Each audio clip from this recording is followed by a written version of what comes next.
What is up, everyone? Welcome back to another treacherous episode of the Center Beacon. This weekend, we take a look at test server 3.4.0. Now, we have the new map, Dreadnought. I've not played this one before, so I'll be a first-timer on this one. It looks pretty cool. It's kind of Star Wars-y. The new Star Wars. Don't send me hate mail if you like the new Star Wars. I'm sorry, I don't. But anyways. We also have a new medium weapon prototype.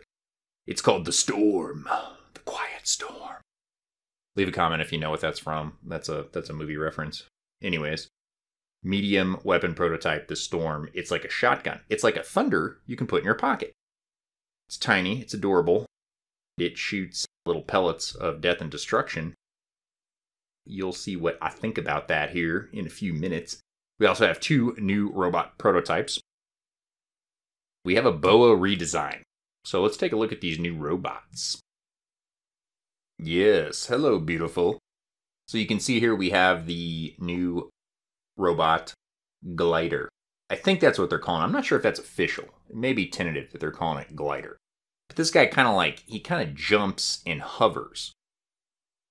I like the model on this. They're getting really good with these new designs. I wasn't a big fan of some of the refreshing of some of the old robots and some of the kind of new futuristic-y designs they've been doing, but that glider's not bad. This one I'm not crazy about. The look on this one, it's like a destrier.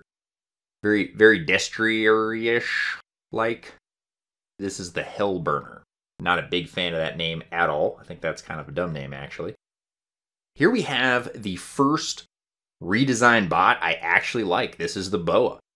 I actually think this design is pretty badass. This is, if you're going to do it, this is how you do it. This is a nice, fresh little update. It'd be cool if that little sensor ball thing in the front actually turned and swiveled, you know, while he was like moving around. It probably doesn't. But I actually like this. I was shocked. I like the old designs. I kind of like the classic look of some of the old robots. If you guys remember the old Gepard and everything, I really liked those. This is the new shotgun medium weapon. It's called the Storm. They're too small, especially on the Lance. Now, the Lance is huge, but they're too small. As far as the damage goes, I'll show you here in a few minutes, but I want to take a look at the glider. Foremost in this video, we're going to take a look at the glider. Now, here's where I'm going to make fun of myself, okay? Because I don't like to make fun of other people too much, but I will poke fun at myself. I am so dumb that I didn't know how to work the special ability on this. I know all you guys would be, oh, noob. But I thought it was more like the Griffin. You just tap the jump button and jump. But it turns out if you hold it down, the thing continues to fly. So at first I was kind of like, this is poopy. I don't really like this. This is dumb. It's too much like the Griffin, but fewer weapons.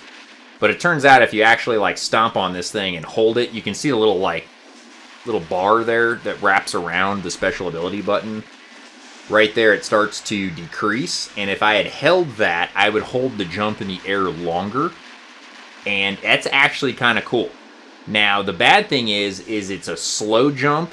You're kind of just floating around. You know, you float up and you kind of float down, so anything like a trebuchet, you're really susceptible when you're in midair. You know, the Griffin, some of the other jumping robots, it's kind of a quick, you can kind of leap and spring. You can see how slow this is.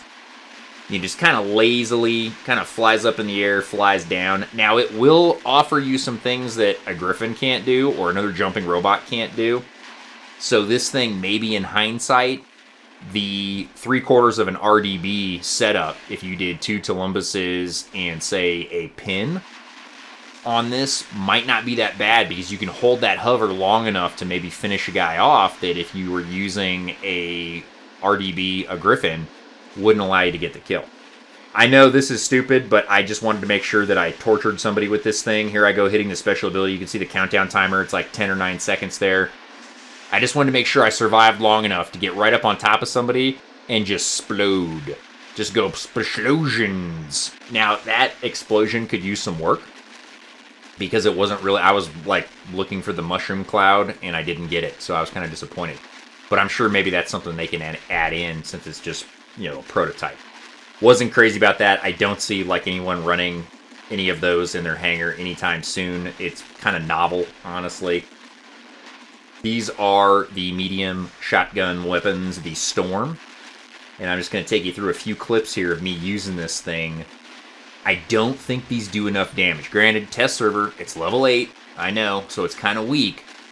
But the way I measure weapon merit is it has to be something that gives me an advantage or some sort of utility that I don't already have, and I don't see myself replacing either Terrans or Orkans with this weapon with the damage it's currently dealing. And from what I'm kind of seeing and hearing from other folks too, it sounds like it definitely needs a damage buff. I like the idea that you can start engaging at 500 meters, but the thing is it's just not powerful enough to make me give up my Orkans for like an instant kill if I get within 300, or my Terrans where I can kind of kite people at 350. This map, I should probably talk about the map since it's new. Not new to y'all, I think you guys have seen this once or twice on test server. I was on sabbatical, I was on a retreat, gathering my wits, what's left of them. But I love this map. It's really cool, the layout. It's very reminiscent of Star Wars. If you saw that new Star Wars movie, they had like a crashed Star Destroyer thing on like a desert planet. This is obviously, you know, their take on that, which is fine. I really liked the three-dimensional aspect of this. That center beacon that's just off to my right there, you can get this from the bottom, you can get it from the top, you can defend it from the bottom, and you can defend it or attack it from the top. It's really cool the way that this is set up. Off to either left or right of this map, you have kind of a long-range alleys that you can shoot down, line of sight. So if you have like a trebuchet or tridents or what have you. Here I'm way off to the right of the initial spawn, and I'm just going to work up on this guy. Now, he's doing what he should be doing. He's way back there with his, I can't remember what those were. They're like Nash horns or something like that. But anyway, so I want this beacon. I see that guy over there, and I'm going to work on him a little bit. But you can capture this beacon from right here. So I'm going to kind of use this engine cowling, or whatever this used to be, to protect myself from that fella down there. And then old, what is this, YouTube Alice? Apparently somebody has a YouTube channel. Shamelessly self-promoting. Oh, so disgusting. Meanwhile, I see at the center beacon. It's the center beacon right over there. I'm just saying, there's a center beacon. It's almost on every map. You know, it's not me promoting myself. But this guy's going to push up on me. I think he's got an Ansel and like some tridents, so I'm running away. I don't want any part of that. These things, the lance, just when you don't have an Ansel on top of this thing, it catches everything. There you can see my craptacular connection. Nothing even hit me, and I took damage. So sadly, I travel a lot. Some of you guys know that, and I'm overseas a lot, and I go all these different countries, and it turns out not everyone has high-speed broadband internet. I know, it's shameful. So I work with what I have. But anyways, I kind of bait this guy into coming up on this beacon, thinking he's going to push me out of here. And then I use my butt thrusters to kind of get close and start to work this fella. And I get the recap on the beacon. That's really the secret, because I'm not a good team player. So I like to recap beacons that I already capped to make it look like I was out there, you know, for the team. When I'm just out for myself, I'm just out for damage. That's all it really is. But anyways, the sides of this map are wide open. So that sniper over there to my left, you know, he's really got a good lane of fire here, but they've given you enough cover to where you can actually move up on the guy. You can use these little bits of ship here as cover and actually kind of get in here. This is kind of like where you see I'm at 230 something with this guy, and it is just not killing him hard enough. Kill harder, damn you, tiny little shotguns. So that guy, I think I get that guy, but then of course I got a glider jumps in there, splashes me up pretty good. And I can't kill this guy hard enough. This is ridiculous. So we need to up the damage here, people. That was just not acceptable. Here you'll see another instance. I'm right on top of this guy. I wanted to do an Ansel. This is a true test. If you sacrifice the top heavy weapon on the lance a lot for an Ansel for the protection, but these little shotguns, I mean, that's just a little skinny Rogaka. That guy doesn't even lift, bro. You know what I mean? He doesn't even go to the gym. There's my lag again, where that guy all of a sudden is teleported to the other side of me. But that is it. That is a quick, all-encompassing look at pretty much everything that came out this weekend on test server. I kind of wanted to condense it all into one thing. The other thing I want you guys to be aware of is I'm running a Halloween contest right now. Check that out. I'll put a link in here somewhere. And win yourself a free dash pod. I'll see you next time at the Center Beacon.